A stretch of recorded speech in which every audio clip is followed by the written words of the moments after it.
దేవస్థానం చూపించాను చెప్తాను. ఇది శ్రీకూర్మం అండి. శ్రీకూర్మనాథ దేవాలయం శ్రీ మహావిష్ణువు దశావతారాల్లో రెండవ అవతారమైన కూర్మనాథ స్వామి ఆలయం ఇది. శ్రీ కూర్మనాథ స్వామి ఆలయం ఇది.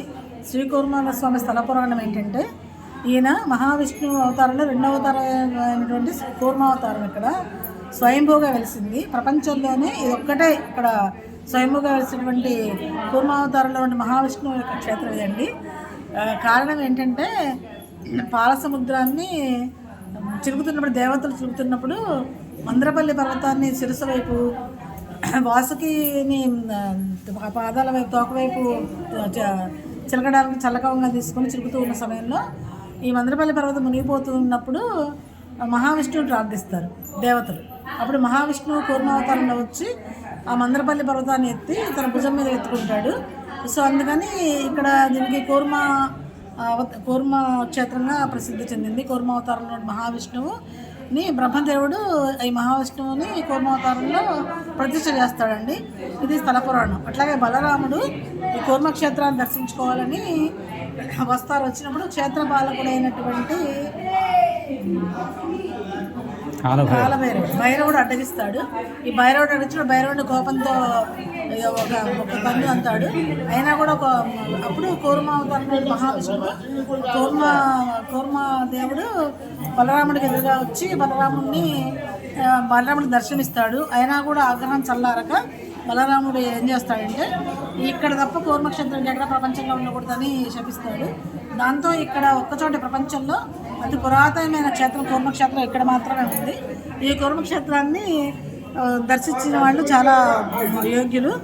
అట్లాగే శ్వేతాద్రి అనే పర్వతం, అంటే విదేశీయులు దండయాత్రలకి వచ్చి ఈ క్షేత్రాన్ని కూడా ధ్వంసం చేస్తారన్న సందర్భంలో ఈ క్షేత్రాన్ని రక్షించడం కోసం అందరూ కూడా భక్తులు ఏం చేస్తారంటే, ఈ క్షేత్రం పైన విభూతి, భస్మం అట్లాగే ఇది వేసి క్షేత్రాన్ని కప్పేస్తారు. సో మళ్ళీ వాళ్ళు వెళ్ళిపోగానే ఆ క్షేత్రంలో ఉన్నటువంటి విభూతి అంతా తొలగిపోద్ది. భస్మం తొలగిపోయిన తర్వాత ఈ క్షేత్రం వాళ్ళ రక్షించబడింది. ఇప్పుడు కూడా అక్కడక్కడ ఆనవాళ్ళు కనపడుతూ ఉంటాయి ఈ క్షేత్రం మీద. సో అలా ఈ క్షేత్రాన్ని రక్షిస్తూ విదేశాలు బారిన పడకుండా రక్షించడం కూడా జరిగిందండి.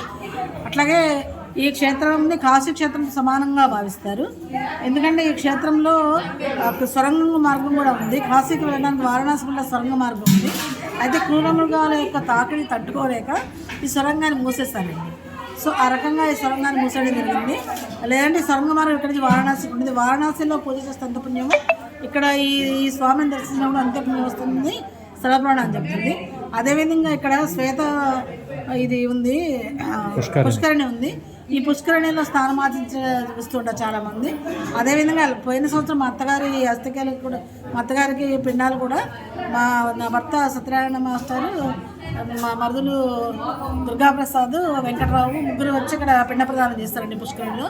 ఈ పుష్కరిణిలో పిండ ప్రదానం చేస్తే కాశీలో ఉన్నటువంటి గంగలో క్షేత్రంలో చేసిన పిండ ప్రదానం పుణ్యం అనేది లభిస్తుందని ప్రతిదీ. సో నా పేరు రాణి అండి. ఈ రకంగా ఇట్లా ఉంది. అదేవిధంగా ఇక్కడ పూర్వకాలంలో శ్వేతపర్వతం ఉంది. ఇక్కడ పర్వతం ఉంది. ఇక్కడ 3 అడుగుల లోతు తవ్వితే మొత్తం సున్నం వస్తూ ఉంటుంది. శ్వేత రూపంలో సున్నమే ఉంటుంది.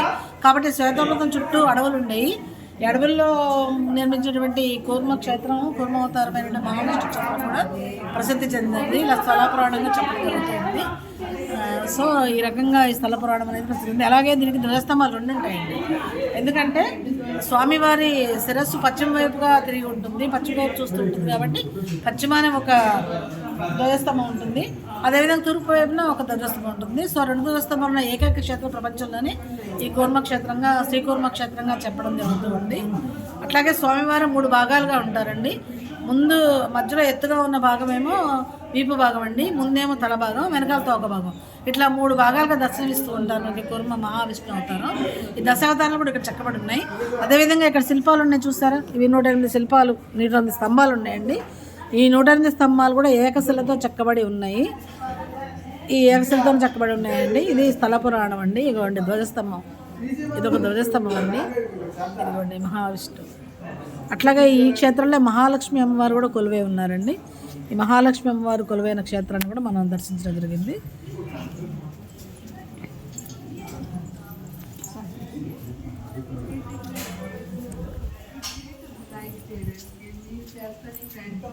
ఈ రకంగా ఈ ఆలయ ప్రాంగణంలో చుట్టూతా ఇట్లా ఈ విగ్రహాలను చెక్కబడి ఉన్నాయండి. వినాయకుడు అండి, ఇక్కడ విఘ్నేశ్వర స్వామి.